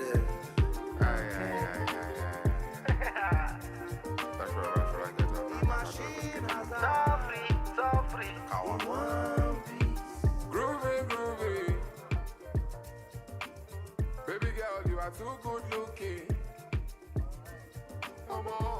All right, real quick, we'll move on now to the next pop-up session, the fifth for this day one of the DARE conference. But please be aware that there is a paper on your table. It's a QR code to scan. We need your feedback as regard the DARE conference. You can also see some of the ushers. The code is behind their shirt, okay? But if you do not have a paper like that on your table, just wave your hand and one of the ushers would reach it to you. It's important that you fill out this information for us so as to serve you better. Also, please let us note that we're supposed to be tweeting, we're supposed to be engaging. So I love the fact that we're very present in the room, you know, but please let us engage online as well. Tweet, retweet, and use the hashtag. The QR code is right there on the screen. To join us for the next pop-up session, Joshua Emmanuel Walusibi. He'll be joining us virtually, so keep your eyes on the screen for that session. While we're waiting for him to join us, one of the quick take-home for me from this last panel session is the fact that once you have access to a mobile phone and the internet, you have no excuse. So please, help me to tap your neighbor. Just tap them, get their attention. Tell them to show you their phone. I want to see your mobile phone. Don't agree if they tell you that they don't have. I don't believe it. Are they showing you? So tell them you don't have an excuse. You don't have an excuse. Somebody's waving at you. Don't have a mobile phone? Who does not have a mobile phone? They did not pay Alawi last month. It's not enough. Do you know how much we got for Alawi? You should we open story for these NYC people? Don't worry. All right, please, let's have Joshua Emmanuel join us for the next panel session, pop-up session, I beg your pardon. And we're going to be looking at innovation beyond code, why people matter more than apps. I know that we've been encouraged to get involved when it comes to the tech world, engage AI, you know, the internet age is here and it has come to stay. So get involved, get the knowledge. But we're going to be looking at why people matter more than the apps that are available. Is he ready for us? Can I get a signal, please? All right, okay. So let's keep our eyes on the screen. Thank you. Okay. Good evening.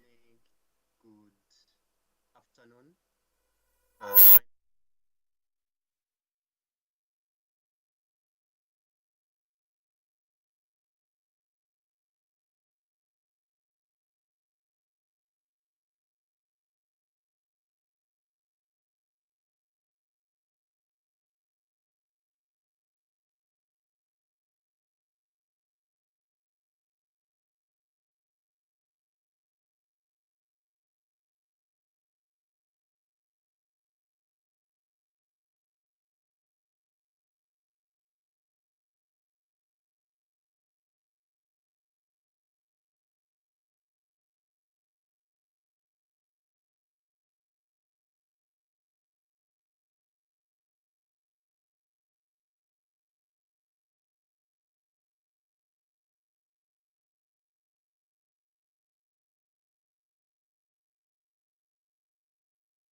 celebrate that once again.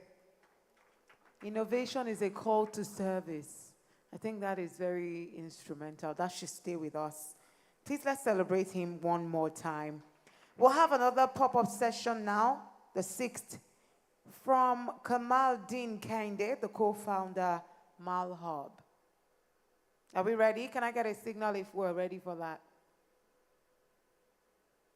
Okay, thank you. Let's pay attention to the screen. Thank you.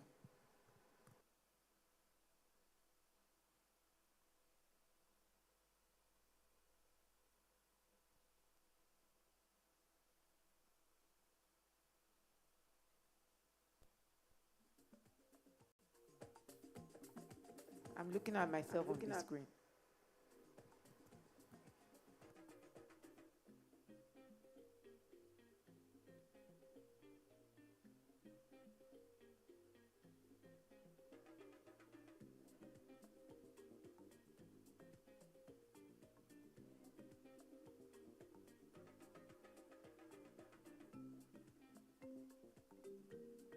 Yeah.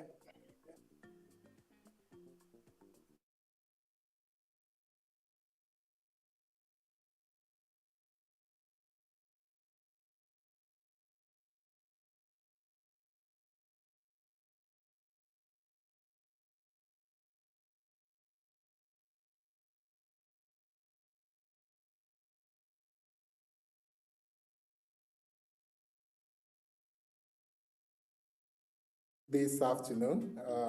It's a privilege,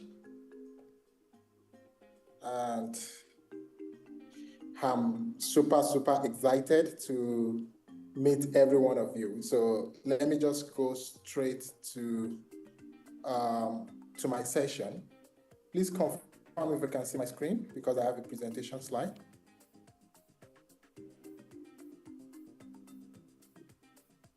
Okay.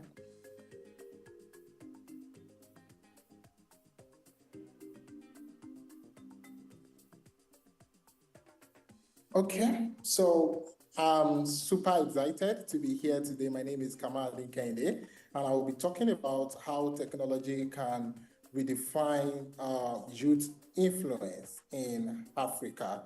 I believe this is one of the most important topic in today's world and something we all need to look out for. Basically, leading without authority, how can we redefine the youth influence in today's digital world? It has a lot of amazing connection with how we do our things and the way we leverage technology to make our life a better one. So, starting from my own background, I come from a small city in a place like Ilorin, Nigeria, where access to opportunities was a bit limited, but due to curiosity of technology and community leverage, I was able to change my perspective and see things from a different view. So a few years ago, I started my journey, and it was not so easy. I just see that there are different opportunities in many places that I can harness, and I start building. So today, I'm not here to talk about authority. I am here to talk about the power, the kind of power that doesn't come from the title or position, but from purpose, platforms, and people itself, which is why community is more essential. Because the truth is, leadership has changed. You know, the new leaders are not sitting in government offices nowadays. They are sitting behind laptops, creating impact that's scale. And also, they are reinventing the ways they are creating innovation and community at large. So like I said, I grew up in a place where opportunities were rare, no startup ecosystem, no tech ops, just dreams.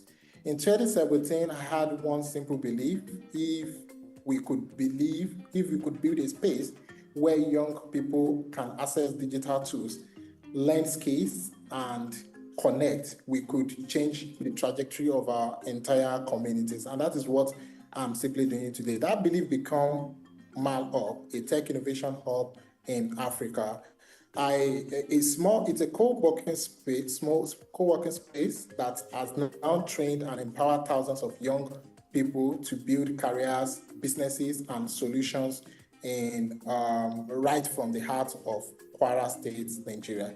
I didn't have authority at that time, but I had community, and that made all the difference. So the power shift, let's face it,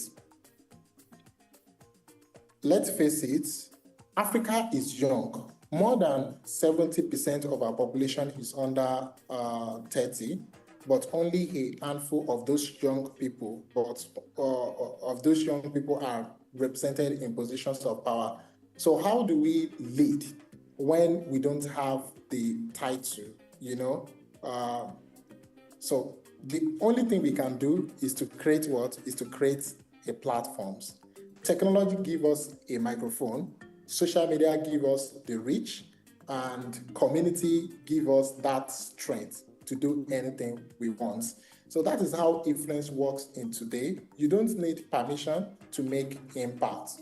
And when young people start podcasts, they build apps, launch movements, or create online communities. They are not waiting to be invited into the rooms.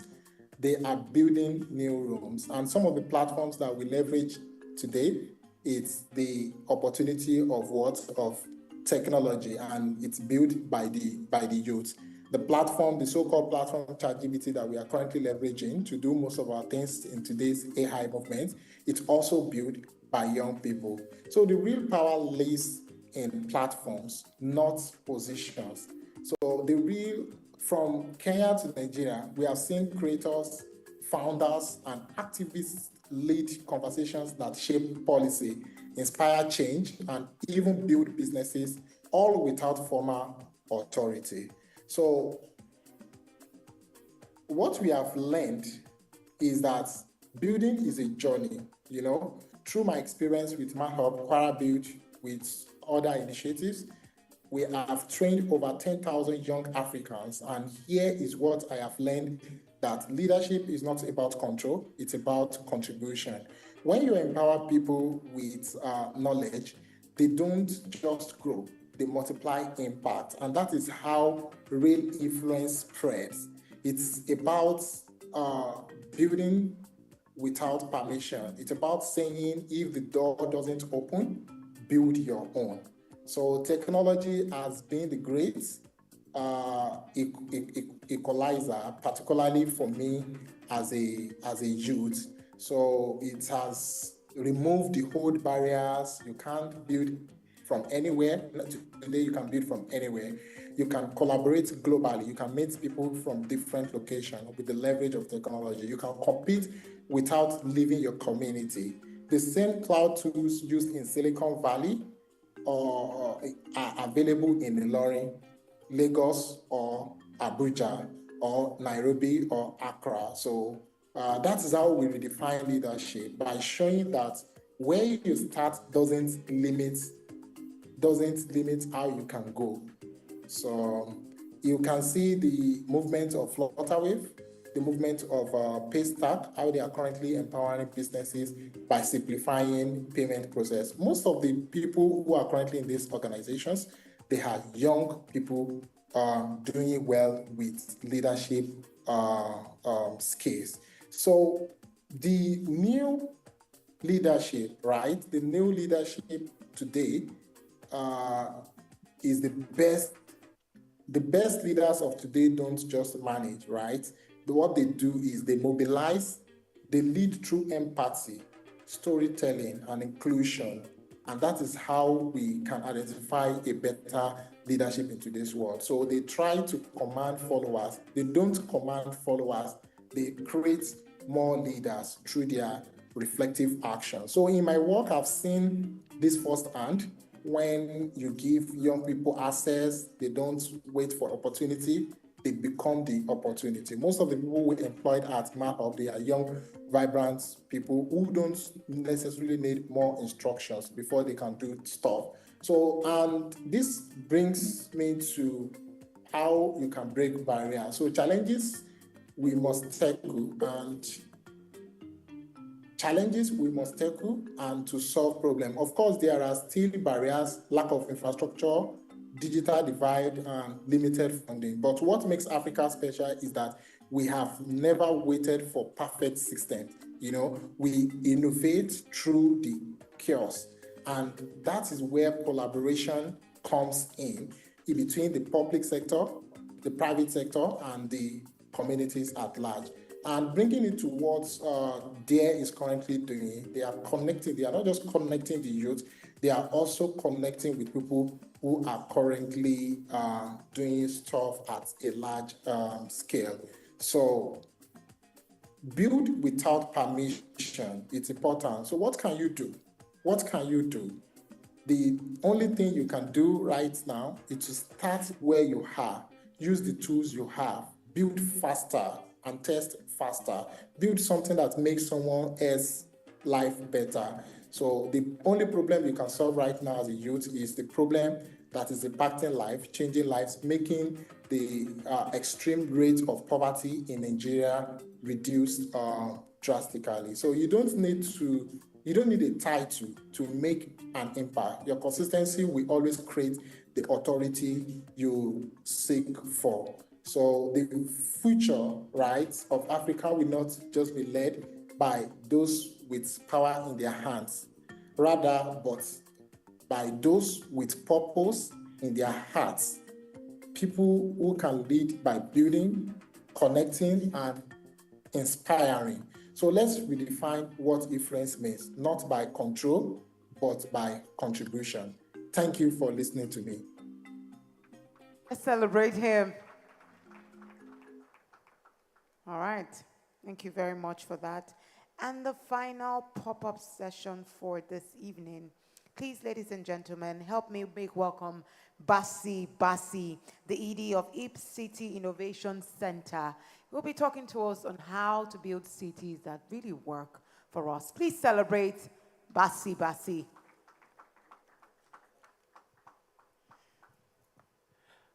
Hi, everyone. Good evening. Can I ask all of us to be upstanding if you don't mind? Thank you.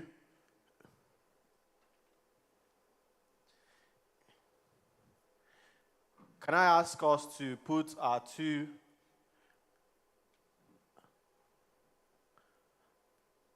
Can I ask all of us to put our 5 palms forward or raise your hands? And then I'll ask this couple of questions. And if you're not in that category, you can put it down. So put a finger down if you're afraid of getting into a one chance this evening. Put a finger down if you stay in traffic at least 1 hour every morning and 1 hour every evening. Put a finger down if you're thinking about your next rent. Put a finger down if you're scared of falling sick and being taken to a Nigerian hospital. Put a finger down if you're worried about losing your job by tomorrow. Put a finger down if you were born in a city or small town. Put a finger down if you've received several real estate flyers in this city and you know you cannot afford any of the property they are marketing to you. So how many people have their hands up? How many? 5. I see some people 6 out of 7, 3 out of 6. All right, very quickly, I would be speaking to us about the city that truly works for all of us.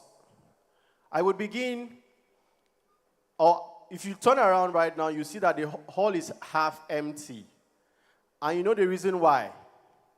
A lot of us are returning to beat the evening traffic If not, we would get to our homes by 10 o'clock, some by 9, some maybe around 12. If you're unlucky today and there's a truck down the Karu Bridge, you possibly would get to your houses by 1 a.m. today. Is that true? Now, that is not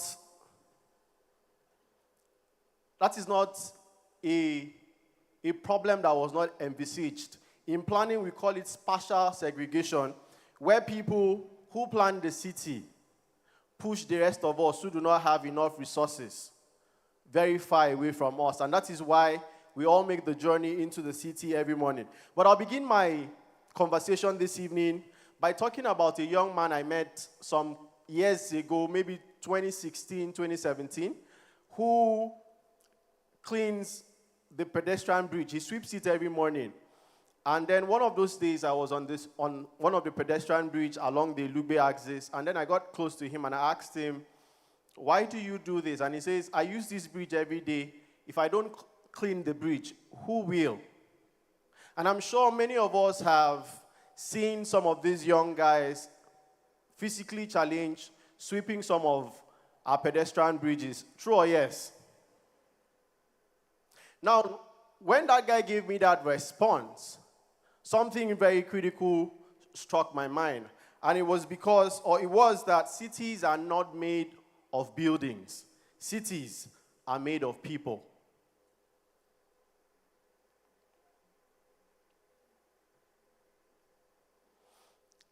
Does the city work for us? Do you think that the way the city of Abuja and any other Nigerian city, do you think that the city works for you?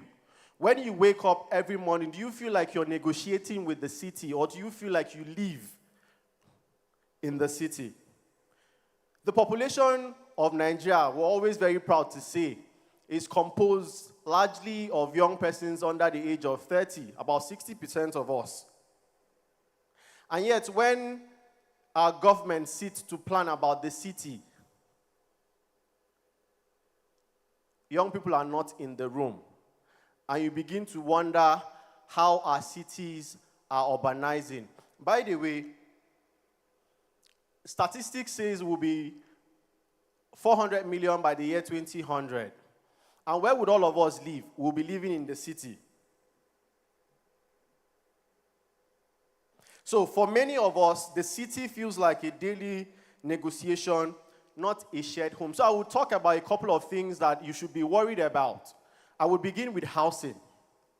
I did ask, put your hand down or a finger down if you're thinking about your next rent. We did a research in my office about the cost of housing in Abuja. A self-contained, or what in professional parlance, a condo, is about 800,000 naira to 1 million naira in some of the planned neighborhood in Abuja. How many of us can afford a self-contained of 1 million naira within the city center? I will begin with the NYC core members. Any of you? No. How about the other young people who are working in paid employment? Right, so already we're seeing that there's a segregation against young persons, and most times we do not pay attention to it. Nigeria currently has a housing deficit of about 26 million housing units.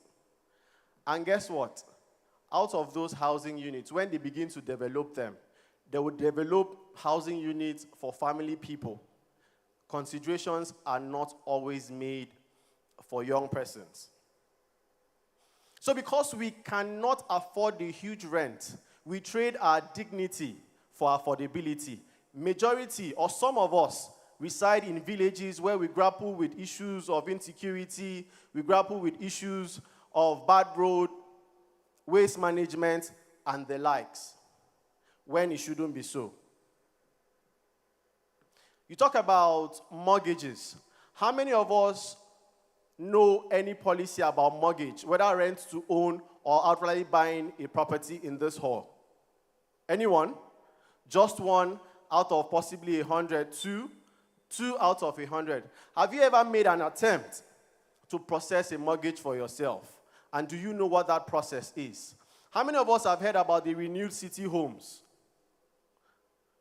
Just one person. In the renewed city home, the average house for a one-bedroom flat is about 22 million naira, and they call it affordable housing. How about transport? I did ask, how many of us are afraid of getting into one chance? For us to build a city that truly cares, our transport have to be convenient. Majority of us, especially the ladies, when you see them get stuck in front of a vehicle on a Monday morning, you pity them. The wig is flying all through the window and you see them. How about the long coastal buses that were supposed to cater for 50 persons but end up taking 100? Do you think that that is a function of a dysfunctional city? And we need to begin to question that. How about our public spaces? I will speak to the ladies. The moment there are only a few public spaces that are free in Abuja, and I would use the Millennium Park. How many of us can sit in Millennium Park beyond 6 o'clock as women or as ladies? They won't allow you. But the truth is, even for majority of the parks, the moment it is 6:30, the women would leave. And the reason why you leave is because it doesn't feel safe. The places are not illuminated. How about our streets? Where we live in the various communities and villages around the city, do we feel safe walking out of our house after 7 o'clock? How about the sports centers? When you go to a sports center, automatically you're conditioned to be masculine because the thinking is that sports centers are only for men. So you will not find female sports or courts that are reserved for women. Is this true? Maybe you have never paid attention to it. This is the time for you to begin to reflect about how the city is planned and if you think that the city has you in mind. So there are policy gaps. The Nigerian urban development policy says that young persons should be at the forefront of it. But as at today, we do not have any young person speaking for the issues of youth. My organization, Hip City Innovation Center, have made an attempt to ask the federal ministry to create a youth advisory. We started it sometime in February, and as at this afternoon, they called me to say that they can't find our letter. So that's a big problem. So who really owns the city? Okay, my slides are not moving. I thought it would move. So who really owns the city? Because the truth is, most of our cities are not built for us. They are built around us. They are planned for people, not with them. And that is why this conversation is very important, that we need to own the shift. Because to own the shift means to claim our right to shape the cities that we live in, not as spectators, but as co-creators. Urban spaces are not neutral. They reflect power dynamics. The man who sits as the FCT minister would tell you if your house should be here, if you should do business here, or you should be moved out of the city. So as young persons, if we do not begin to engage and ask questions, then we would continually be excluded from the city. What have we done as an organization? We've been able to try out some models. We've worked with people, women particularly, to develop informal markets. By the way, I'm sure we all know that street hawking in Abuja is prohibited. And maybe oftentimes we've seen AEPB chase women and young persons down the road. Some of them have sustained injuries, some have died in the process. Why? Because the city does not really think that the urban poor should coexist, that there are people who would not be able to afford formal stalls in formal markets, and that provision should be made for them. So some of the work that we are doing are not just projects, they are possibilities of what the city can transform into. So how do we then really build cities that work? One, we must start by listening. And to you, I would say, when the budget of the Federal Ministry of Housing and Urban Development is passed, can you ask questions? Because if you don't, by next year, I'm sure that your landlord would increase your rent. And if you cannot pay, you'll be pushed back into the slum communities that our lives are not dignified. We must start by bringing up or promoting ideas, projects, or proposals that help shape the city. When we talk about smart cities, I'm often excited. Can we start developing applications or technology that solves our everyday problem? And what are those everyday problems? Can we develop an app that tells you when a house pops up so that you don't necessarily have to go through the problem that we have with agents in Abuja? Can we also develop apps that tells you when there is traffic? Of course, Google does that very well for us. But can we then develop local apps that solve some of our local problems? Because when we refuse to do this, we would all still get enclosed up. The man who is in power will tell you where your school is or should be. The man in power will tell you where your church or your mosque should be located. The man in power will tell you where you can have your recreation and your green space. Until all of us in this room begin to ask questions. My name is Basi Basi. I'm the Executive Director at Hip City Innovation Center. Thank you very much. Please let's celebrate Basi Basi, building a city that really works for us. And that's very important to have that conversation. Please, there's a post on Dare Africa's page on Instagram and Facebook, I believe, that is pointing you once and again to the Hackathon 2025 by the Nigerian Youth Future Fund, so you can register to pitch tomorrow, okay? That's to remind you that the day 2 of the Dare Conference, tomorrow at 8 a.m. Also, please, if you have not filled the feedback form, please do so right now, okay? I will come back to it again. So finally, for the evening and to close the day, well, one of the presentation to close the day, please help me welcome Fatima Usman Jada for spoken word, which she titled Voices That Refuses Silence. She is a poet, a spoken word artist, a writer, and Idi Noor Al-Amal, Noor Al-Amal Aid Foundation. Please help me make welcome Fatima Usman Jada. You have 5 minutes and your time starts now. Would you use my microphone?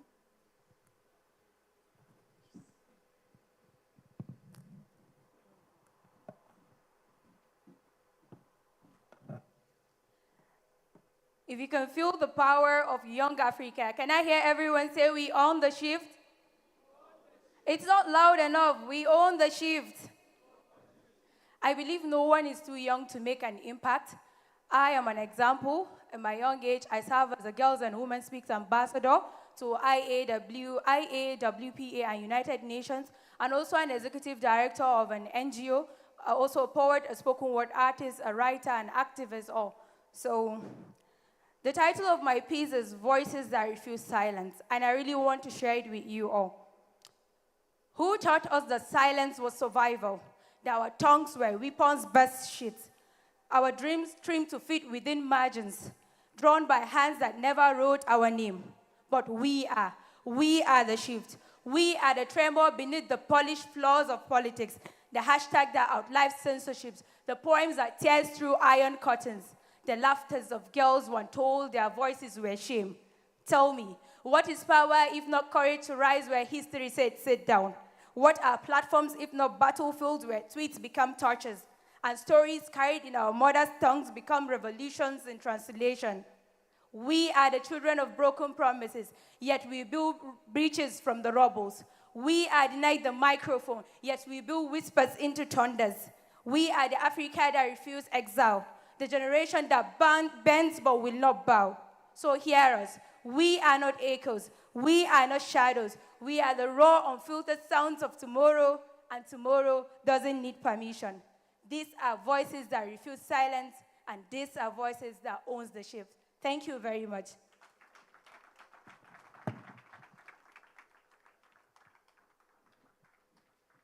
Let's celebrate her once and again. Wow, it's been a long journey from this morning right to this very moment. Ladies and gentlemen, I want to congratulate you for sitting and making it to the very end of today's edition of DARE Conference 2025. And what is the theme? Come on, if somebody is really going to own the shift, you got to sound more convincing, right? What is the theme? That's more like it. And remember, it's not a slogan, right? It's an action. So from today, you want to get into action. I hope that you have tweeted and retweeted hashtag own the shift, hashtag DARE 2025, hashtag DARE 2, the number 2 Africa. We'll just wrap up the day with Kahoot, and while the DJ gives us something really light to move and shake our body, I'll welcome Mr. Rotimi for the Kahoot game. Emmanuel, is the Kahoot ready? Please, DJ, can you help me lift the room a bit? Where are my Kahoot people? What's going on? Kahoot. Aha. So just bring out your phone. Go to your search engine, your internet, and join at www.kahoot.it. Or if you have the app, that's the pin. So I want to see you. Then you pick. What's it called now? The name that you want. Okay.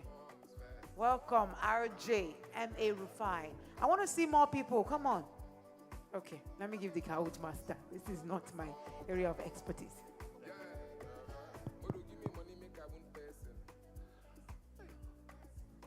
All right. I see some people have logged in. I'm going to give gifts to the first, second, and third. Let me ginger you people now. Who wants to win the gift? How many of you have played Kahoot before? Who was here at last year's DARE conference? Anybody here at last year's DARE conference? Okay, I see a few hands. So you go to kahoot.it, you put in your name or your nickname. If you still remember the nickname they named you in high school, you can use it. Ebu Money,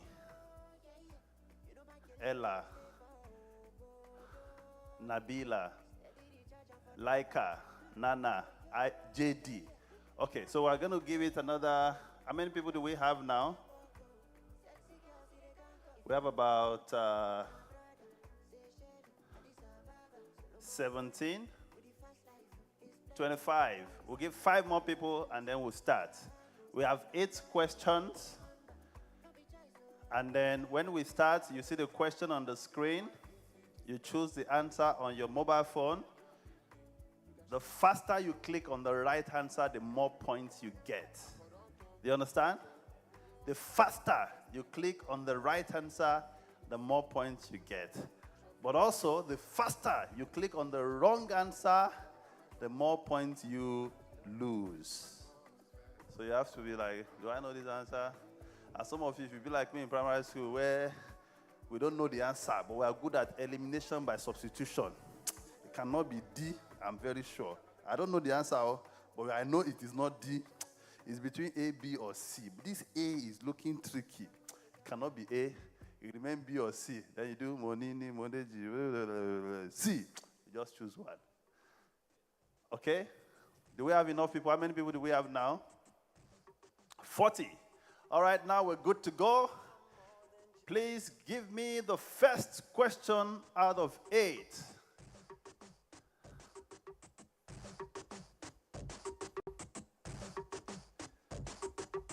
Question number 1. Which African agreement encourages free movement and trade? AU Vision 2030, ECOWAS, Migration Pact, African Continental Free Trade Area, and Saburi Declaration. You have 6 more seconds to choose the answer. 3, 2, 1. Aha. If you chose Saburi, nobody chose Saburi, thank God. If you chose, actually, ECOWAS Migration Pact, you are wrong. The right answer is the Africa Continental Free Trade Area. Let's see who is leading in this first round. Let's see, go, next. Hold on. At the end of the first round, we have Ashuel leading. Who is Ashuel? Who is Ashiwell? Where? Back. Are you sure they are not? Because back then in high school, they used to carry Orijo enter class, so let's monitor that back very well. Okay, who is Odinga? Odinga, is he the one that died or the one that resurrected? When did Nigeria become a republic? 1960, October 1, 1960, October 1, 1963, 1963, September 11. You have 9 more seconds to go. 8, 7, 4, 3, 2, 1. Some of you, I don't know whether you attended primary school or maybe they didn't teach you then. It's 1963. Some of you are looking for 1960. Independence and republic are two different. Thank you very much. If you chose October 1, 1963, you are right. Where's Ashiwe? Sorry. You have been kicked from number 1 to the dustbin of history. We will see whether you come back. Gidado is now leading. Hold on a bit. Where's Gidado? Gidado is closer to the screen. Maybe he's seeing clearer than the rest of you. Gidado is leading, followed by Odinga. Odinga retains number 2 position. Where's Odinga? Is it the spirit Odinga that is playing or the real? Because there's an Odinga that died in Kenya. Okay. And followed by BB. Who is BB? BB. You see, first and third are in the first row. If you think that first row magic is working, you better move to first row so that you can enter first to third. Let's go up to the next one. And we see Sunshine has moved 15 places. Question number 3. Dora Akunyili was once a female governor in Anambra State. False? True? Maybe? Let me call a friend. You can call me. I will give you the wrong answer if you call me. 5, 4, 3, 2, 1. If anybody misses this, the answer is false. All those people chose true. Oh yeah, be truthful to yourself. How many of you chose true? At least there are 6 people that chose true that we can see. Let's see your hands up if you chose true. They are not even bold to say I chose true. Okay? Let's see the leaderboard. BB is leading. Odinga is number 2. Gidado has fallen from grace to... He has not reached grass yet because he's still number 3. Okay? Ashiwell is back in contention as number 4. Q-Test is being queued in the 5th position. Let's see whether Q-Test can move forward or not. Right now, we have 8 questions. This is question number what? Number 4. If your name does not show on the screen after now, forget it. Just go home. How old is the current president of Cameroon?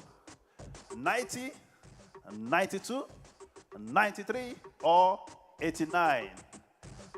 Just for your information, I'll give you a Orijo. The man has been president before some of us were born. Perhaps maybe even everybody here, except you're older than 43 or 44. If you chose 92, you are accurate, and only very few of you got it right. Let's see the leaderboard and see who is leading. Some people have jackpot away from the list, and BB is still leading. We now have Sam. Who is Sam? Sam wants to behave like Samson in the Bible. He's slaughtering all his enemies to come second. And we have Victorious. If you are victorious, you have to show you are victorious and come number 1. Who is victorious? Good. Where are the backbenchers that were there before? What happened? They are missing in action. Okay. If your name has not appeared here, just switch off your mobile phone. It's too late. Let's go to question number 5.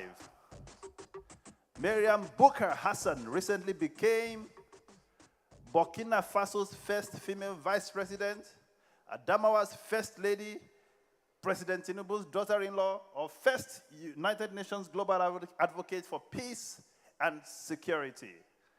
Interestingly, Miriam Bokar Hassan is a member of our organizing committee for DARE Conference 2025. A round of applause for her. And I see that many of you know her and got the right answer, but let's see who has the fastest fingers first. Let's go and see the leaderboard. Ah, be like say BB get Orijo. BB still remain there, can't pay. Ashiwell is struggling to make number 5. Gidado is now number 4. Victorious is number 3. And Showman has now showed up to be number 2. And there's still opportunity for you to overtake BB. Let's go to the next question. Number 6 out of 8. The new elected president of Malawi is President Lazarus Chakwera, President Peter Mutharika, President Mahama J.F. Kennedy, and President Ahmed Ogwell Huma. This is the one, if I was in primary school, I would do elimination by substitution. Because some of you are looking at the screen as if they write it in Arabic. It's not Arabic, it's English. The right answer is President Mutharika. All right, let's look at the leaderboard. BB remains number 1. Showman is number 2. Cornell is number 3. Victorious is falling down the ladder as number 4. And Danny is number 5. Let's move to number 7 out of 8 quiz. The theme of 2025 Dear Conference is, if you miss this one, I will chase you out. Don't come back tomorrow. Theme for 2025 Dear Conference is what?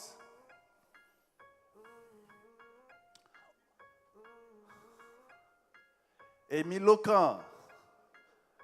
Youth and the Impact of the Future. Is education overrated or on the shift?